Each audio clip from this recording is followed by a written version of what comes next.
ইসলাম ছাড়া যদি ইসলাম বাদ দিয়ে কোনো মানুষ অন্য কোন ধর্ম অবলম্বন করে, অন্য কোন নীতি আদর্শ গ্রহণ করে, আমি আল্লাহ রাব্বুল আলামিন কঠিনকালে গ্রহণ করব না। কিয়ামতের ময়দানে সব চাইতে বিপদের ভিতরে পড়ে যাবে এই লোকটা। আল্লাহ রাব্বুল আলামিন বলে সূরা ইমরানের 85 নম্বর আয়াত, وَمَن يَبْتَغِ غَيْرَ الْإِسْلَامِ دِينًا فَلَن يُقْبَلَ مِنْهُ وَهُوَ فِي الْآخِرَةِ مِنَ الْخَاسِرِينَ। জোরে জোরে বলে আল্লাহু আকবার।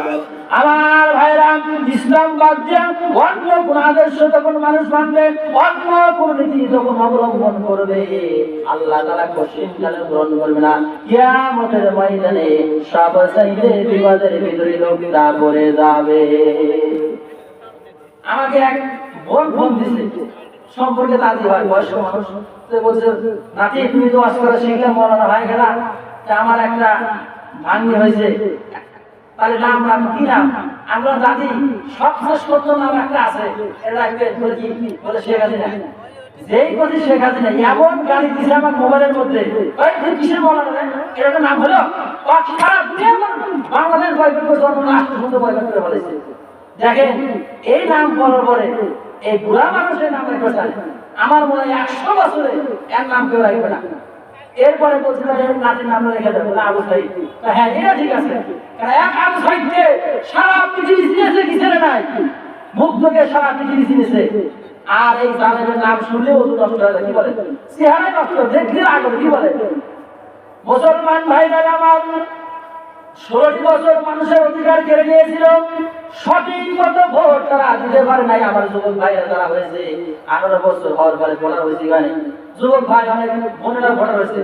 প্রথম ভোট দিতে সবাই আছে কিনা, ইচ্ছা হয় না এই বছর আমি প্রথম ভোটার ভোট দেব, ভোট দেওয়ার চাই দেখে ভোট ফেরেস্তারা দিয়ে গেছে। এর আগে একটা আশা করছে কি, সে 18 সালের শেষ ভোট, বয়স হয়ে গেছে, মনে মনে ভাবছে হয়তো বাঁচি কি না বাঁচি, তাই আমি এনেছি বলে একটা ভোট দিয়ে আসি। ফজরের নামাজ পড়ে চাষা রেডি হয়েছে, ওজন নষ্ট করে নাই যে আমি 8টায় ভোট, ওজন নষ্ট করে ভোট দেব। চাষা ফজর করে ওজন রেখে তসবিহ টিপতে কেন্দ্রে গেছে, যা করে সব যার নামে টিকিট দিয়ে সব কলাত মারা দিয়েছে, নৌকা মার্কা এনারা দাঁড়িয়ে আছে। চাষা কষ্ট করে যা লাগবে আপনার ভোট তাড়াতাড়ি করে ফেরেস্তারা দিয়ে গেছে। তার ওনারা ঠিক কাম ফেলছে, কি বলে দিনের ভোট আজকে শেষে।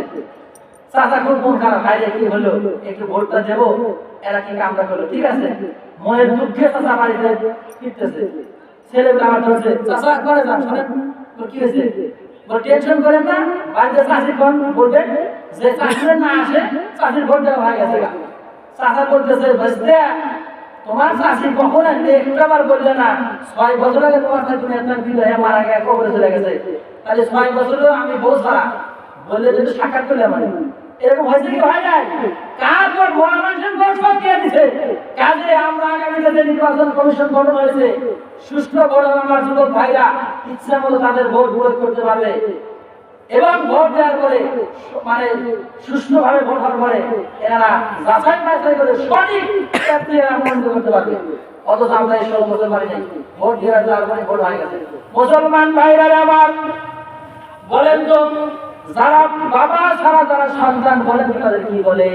যারা বাবা ছাড়া সন্তান, যারা সন্তান বলে কিনা, ভোট ছাড়া যারা এই বন্দী হয়েছে, তারাও যারা সন্তানের সমতুল্য বলেন, ঠিক কিনা? এরা বাপ ছাড়া ভোটার কাজী বাপ যার নাই, যার অভিভাবক নাই, তাদের যে কোনো আর শক্তি আছে, অভিভাবক নাই, সব চলে গেছে। আপনার বিপদ হলে বাবা ঠেকায়, ঠেকায় কি ঠেকায় না? একে বাবা আছে আর কেউ নাই, সব চলে গেছে।